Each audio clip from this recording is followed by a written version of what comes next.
Vig with Local Rings Podcast. I am here with the Soldier of God, Yes, sir. Jake Cross. Yes, sir. Thank you for having me. I just blanked out on what your title was. It's the FTW No Limits Championship. And you've had that for a little while now. Yeah, about 3 years. I think now I'm the longest reigning NWA territory champion. I don't know if all time, but definitely in modern history. That's over 1,000 days? Yeah. It'd be like right over 1,000. Yeah. I got to do the math and actually count. You're getting close to that Roman Reigns territory. Yeah, I'm getting close. Yeah.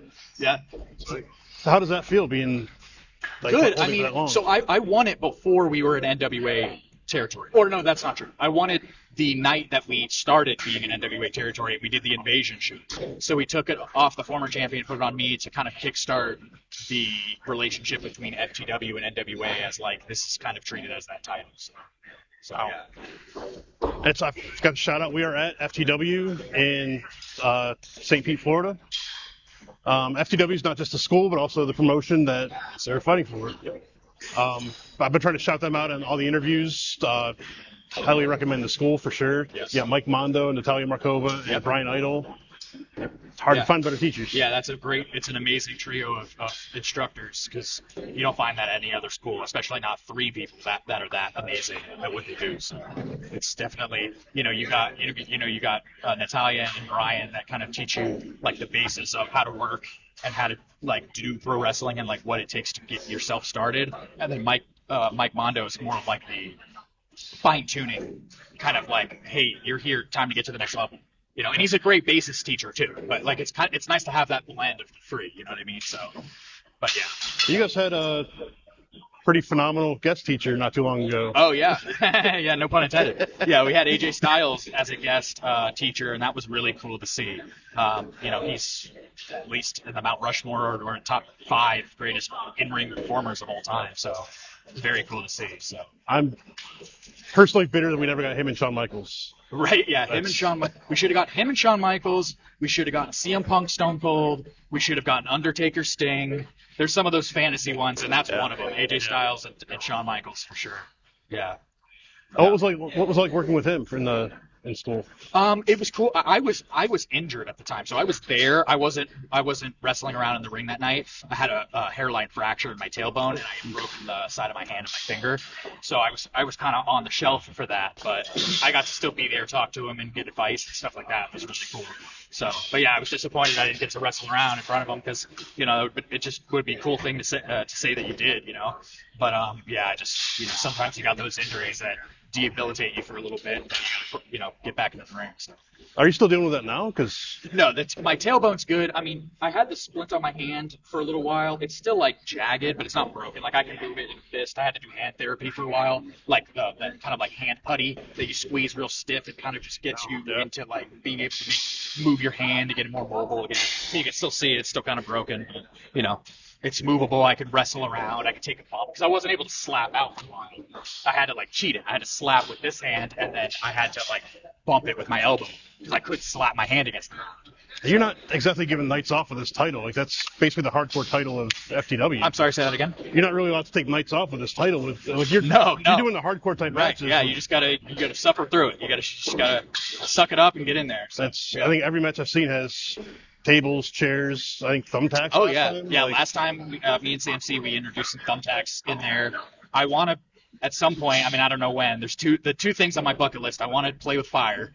I don't know what spot I want to do, but it's something with fire, and I want to do a steel cage match because specifically I'd like to do it with Alex Misery because me and him had a very long feud for I think it was like a couple years long, and it overran its course. He's television champion now, so the stars aren't aligned really for us to wrestle another match like we did before.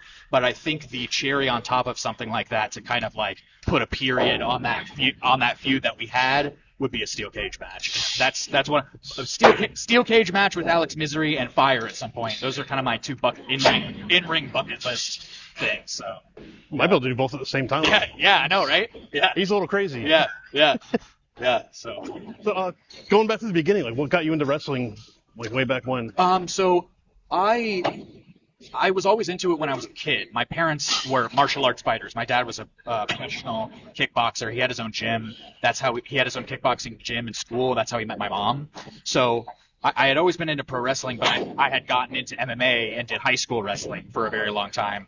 And I did MMA until I was about 21, my early 20s, and I had always just kind of been a closeted wrestling fan, even when I was doing MMA. Like people would be like, "Oh, did you see the Anderson Silva Forrest Griffin fight last night?" I'd be like, "Oh yeah," but like really, I'd watched John Cena versus Randy Orton. You know what I mean? Like, "Oh yeah, I totally saw that fight." Yeah. But I was always just into wrestling. I always loved, and even in high school, I mean, I was doing high school wrestling and I was doing drama. Those were literally the two things I was doing in high school. So it was like, pro wrestling's perfect for me. But I'm from Manatee County, so there was no wrestling schools back then out there. I still don't think there are. So, I didn't have a car, whatever else. You get to an adult and you get your own adult money in a car and stuff like that, and you can kind of make it happen. So that's when I started. I started when I was 26. I'm 31 now. Wow. We're about to be 31 in a couple weeks, but yeah. So Florida's like it's become a mecca for pro wrestling. I see it in every interview. Like there's so many schools, so much talent, and within like a 2-hour drive, pretty much. Oh yeah. It's pretty much the wrestling capital of the planet, pretty much. So yeah, it's very cool. My inner child is so jealous because FTW is 8 minutes from my house. Oh, wow. Yeah, you would have loved it. I grew up in the time when the only wrestling company I knew of when I graduated was the Heart Dungeon in Calgary, Alberta. Yeah. And now I'm looking around, there's like 14 schools within two hours of me. That's funny. Yeah, they're all over the place, especially out here in St. Pete, Largo area. There's a ton of them. Yeah. And I mean, I know I'm biased, but FTW is the best. It's, and it's affordable. It's a monthly, I'm not going to just got charges. I don't know what it's charging. I've been there for a long time. But, it's a monthly charge as if you were to go to a gym and work out. Yeah. It's not, $3,000 up front or whatever some of these wrestling schools, which is crazy. And it's like some of these wrestling schools, it's like, oh yeah, we want $3,000 up front, and then we'll train you for 4 months, and then we give you like a certificate saying that you're a wrestler. I've heard as little as 2 months. Yeah, I've heard even less. Yeah. Crazy to me. Yeah, and it's like you're not even in the spectrum of wrestling in 2 months. I think about myself in 2 months, and if I had paid $3,000, trained for 2 months, and then been released out into the wrestling world, I would have been swallowed. I mean, I would have never been ready at that point. Well, it feels not just not being ready, but it's a safety thing. Oh yeah, and you're hurting other people. Yeah. Yeah, their life is in your hands and vice versa. Yeah. Like if you're not ready for that commitment, for sure. I can't imagine 2 months, 4 months, So it's FTW is part of NWA, not part of NWA, but Yes, it's affiliated with NWA. It's technically a territory. It's the Florida territory on that. So we have the NWA territory show in Missouri coming up. I'm going to be wrestling on that, and so are some other territories around NWA Texas, NWA Chicago, which is Crossfire, and then NWA Joe Casana's promotion. So there's going to be a few, and I know there's a couple other I'm missing, but yeah, that's going to be I think it's an 8-man tournament for that night. So that's going to be August 15th. You've also been on NWA already. Yeah, I did NWA TV. I wrestled Casey Casana on that, and then I've also done some other matches. I've wrestled on the pay-per-view Return to Robarts a few years ago, so I've wrestled a handful of times with them on their program, so it's been good. How does the partnership work? Do they just kind of keep tabs on you and call you up when they need somebody, or? Yeah, I mean, it's all circumstantial. I mean, I'm pretty close to Brian Idol, and Billy Corgan knows me somewhat personally, at least by name and by face. So, it's all about getting recognized. I mean, some people, they hang out around NWA and they just never recognize. They don't. I mean, I'm not saying it's all about knowing the right people, but it's part of it, So, a lot of wrestling is right place, right time. Being with FTW is a kickstart, no matter who you are.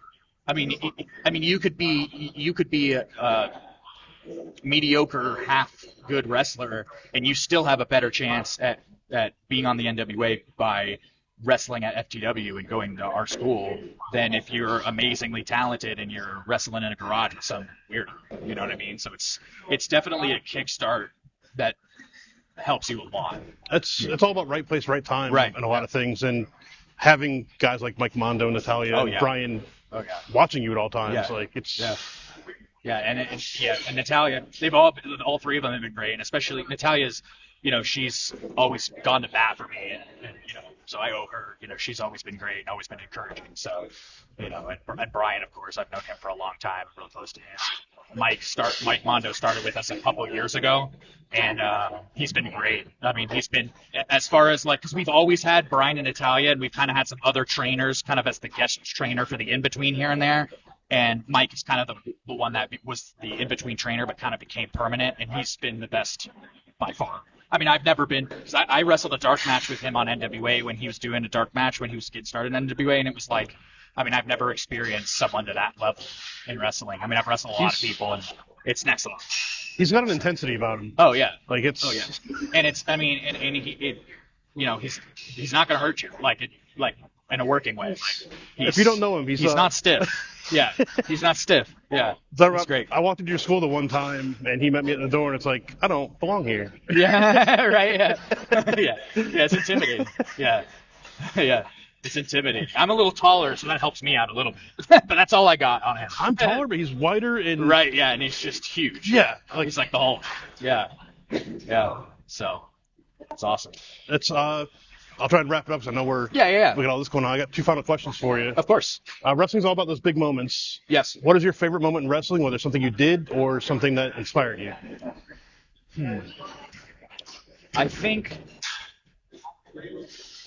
one of my top, I have favorite matches, but as far as a moment, because that's a little different, I'd say wrestling at Robarts Arena a couple years ago. In that tag match was a big moment since I had never wrestled in a crowd that big, and it was in my hometown, Sarasota. I'm from Parrish, Sarasota area, kind of just Manatee County area in general. And that for sure, wrestling there and getting the win there, and then winning the title on the Invasion show. Obviously, that was big for me. I've had it ever since. So I'd say those two would be the top 2 moments for me. Yeah, definitely wrestling at Robarts and when I first won the title at the Invasion show. And then the main question is, how can they find you? You could find me at these FTW shows in St. Pete, Florida, at the Campbell Rec Center. I also wrestled for FAW and ASWA, which is affiliated in the same company. They wrestle out of Sarasota and some other areas around St. Pete and Tampa sometimes too as well. And then you'll also see me at NWA, whether I'm wrestling or I'm backstage or hanging out or talking to fans. I'm always there. So we're also going to be doing NWA tapings. It's going to be NWA Shockwave. That's going to be August 22nd. I will be there. All the FTW guys will be there. Obviously, your favorite NWA stars as well. So that's going to be a really fun time. So that's going to be right. We got the August 15th Missouri Territory show. Then we got August 22nd Shockwave in Tampa. Then I think they mentioned another show here. Oh, yeah. I think we're doing August 29th here at the Campbell Rec Center here in St. Pete. I forgot. I heard that on the announcement when I was getting ready for the match. I had just heard that. So, yeah. So we got that coming up August 29th. And then also your socials. My socials, my Instagram is Real Jake Cross. Facebook, you can just put Jake Cross fan page. I have a TikTok that's also Real Jake Cross. And then I don't have Twitter. Sorry. I think Twitter's dying. Yeah, it's too much for me. Yeah. It's a little too much. So, but yeah. Thank you so much for your time. Awesome. Thank you so much. I appreciate you. Thank you.